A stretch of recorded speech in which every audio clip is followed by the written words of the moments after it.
Bonjour. Dans cette vidéo, je vais vous présenter comment faire votre tableau de résultats de votre labo sur la loi d'Ohm dans Excel sur votre iPad. Première chose à savoir, c'est que dans Excel, vous avez des cellules, des cases qui servent de quadrillé, qui vous servent en fait à rentrer des données et les organiser. Ces cellules-là peuvent être grossies, repetissées, on peut faire une mise en page à l'intérieur.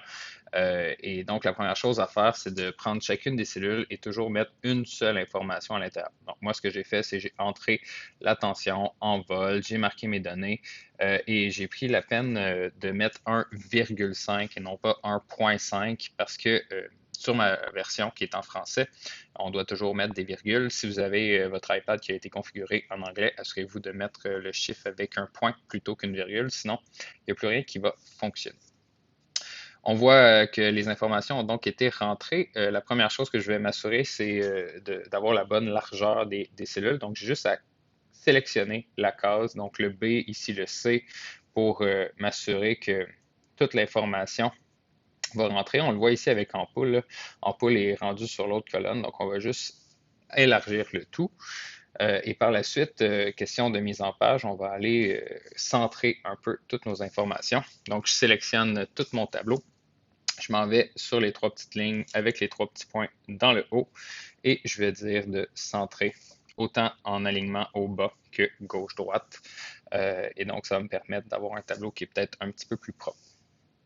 Par la suite, on voit qu'on a peut-être un petit problème de mise en page ici. Là, tous les chiffres de tension possèdent un chiffre après la virgule.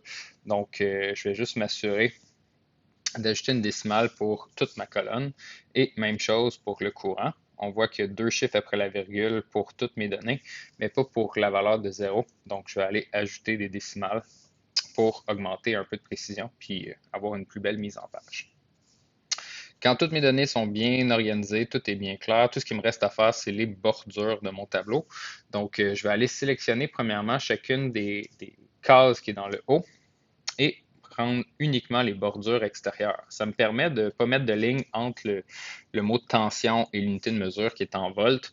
Et je vous rappelle de toujours mettre votre unité de mesure entre parenthèses en dessous de votre information et toujours dans une seule et même case. Donc, c'est pour ça qu'on vient faire nos bordures extérieures et non pas toutes les bordures pour chacun des titres de vos colonnes.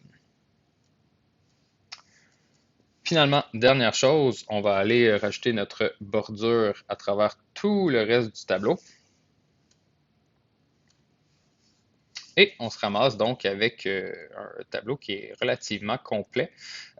Pour ce qui est du titre, vous pouvez déjà le placer ici, dans le haut. Donc, on pourrait indiquer un titre qui est pertinent, puis copier-coller la totalité de la sélection dans votre fichier Word, qui est votre rapport de laboratoire.